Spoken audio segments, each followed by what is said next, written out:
Hello friends, welcome back to পিয়ার blog and recipe. আজ আমি চলে এসেছি তোমাদের কাছে নতুন এক চিকেনের মুখরোচক রেসিপি নিয়ে, যা আমরা যে কোনো অনুষ্ঠান বাড়িতেই খেয়ে থাকি। তাহলে চিকেন শাটের এই রেসিপিটি সত্যি খুব মজাদার।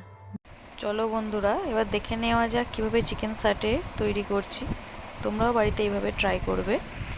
চিকেন শাটে তৈরির জন্য আমি নিয়েছি বোনলেস চিকেন 300 গ্রাম মতো, আর নিয়েছি ডাইস করে কাটা ক্যাপসিকাম কুচো, আর নিয়েছি টমেটো কুচো ডাইস করে কাটা, আর একটা পাতিলেবু, আর নিয়েছি ডাইস করে কাটা পেঁয়াজ কুচো।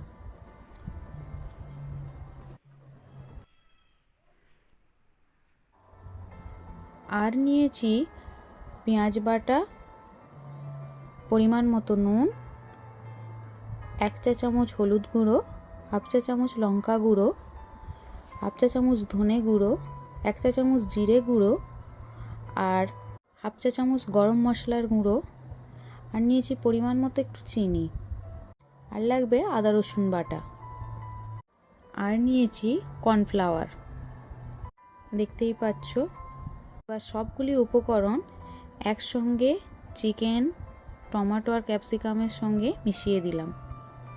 এর মধ্যে আমি পেঁয়াজটা অ্যাড করলাম না, কারণ যেহেতু নুন মেশানো আছে তাই জল ছাড়তে পারে, তাই আমি স্টিক গাঁথার সময় আমি পেঁয়াজটা অ্যাড করে নেব। আর শেষে দিলাম কর্নফ্লাওয়ারটা মেখে ম্যারিনেশনের জন্য 2 ঘন্টা মতো ঢেকে রেখে দেব, যাতে ম্যারিনেশনটা ভালো হয়। দেখো বন্ধুরা, আমার 2 ঘন্টা হয়ে গেছে। এবার আমি স্টিকগুলো প্রথমে আমি 10-15 মিনিট মতো জলে ভিজিয়ে নিয়েছি, কারণ ফ্রাই করার সময় স্টিকগুলো যাতে নষ্ট না হয় ওই জন্য। তো এবার স্টিকগুলোর মধ্যে একটা একটা করে বিতে নেব। দেখো, তোমরা তোমাদের মতো এটা সাজিয়ে নেবে। আমি আমার মতো করেছি। প্রথমে একটা ডাইস করে কাটা টমেটো, তারপর 1 পিস চিকেন, তারপর আবার আছে ডাইস করে কাটা ক্যাপসিকাম। এইভাবে পরপর তোমরা তোমাদের মতো সাজিয়ে নেবে। আমি আমার মতো করেছি।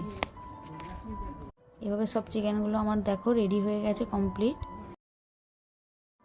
এবার আমি অন্যদিকে একটা পাত্রের মধ্যে নিয়েছি কর্নফ্লাওয়ার, তার মধ্যে অ্যাড করব চিনি, আর নেব 1 চামচ মতো ময়দা।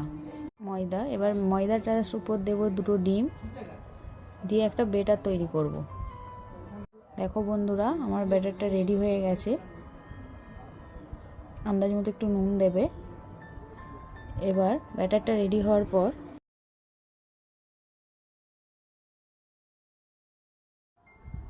দেখো বন্ধুরা, আমার ব্যাটারটা রেডি হয়ে গেছে।